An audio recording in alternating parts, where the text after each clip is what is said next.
Hey everyone, my name is Daniel Haack and I am the author of Prince and Knight and the co-author of Maiden and Princess.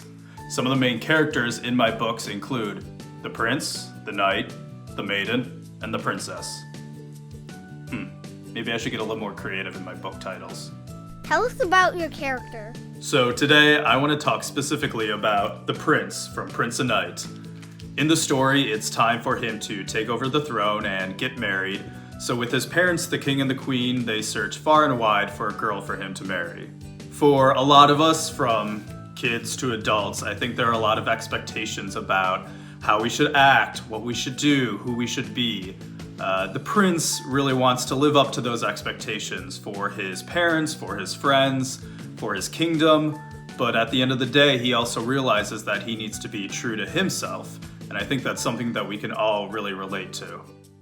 Another reason that I love this character is because he's so brave and courageous and really thinks of others. While he's away, he hears that a dragon is attacking the kingdom. So he rushes back, and while it seems like everyone else is left, he's totally ready to face this dragon alone and protect what he loves. And that is when a knight in shining armor shows up to fight alongside the prince.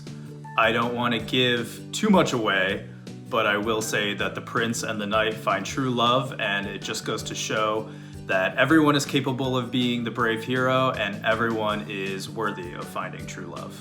What made you want to become a creator of books?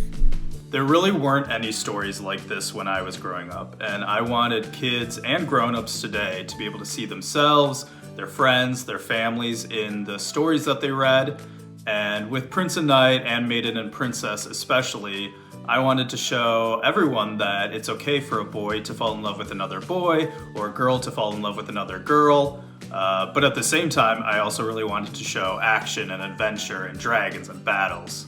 Ever since I was a little kid, I've always loved telling stories, and I've wanted to do it for as long as I can remember, whether it's in a book or for a TV show or just hanging out with friends and family.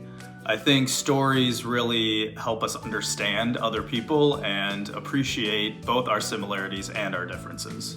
If you found a whale in your bathtub, what would you do? If I found a whale in my bathtub, whales are pretty big usually, so I think I'd be first concerned about the bathtub. But once I checked to make sure the bathtub and the whale were okay, I would first probably take a lot of selfies. And then I would probably call the aquarium to see what to do. But I think more than anything, I would just be curious to find out why a whale is in my bathtub. So I would put on my detective hat and start to figure out that mystery. And now I'm thinking this might be a good topic for my next book.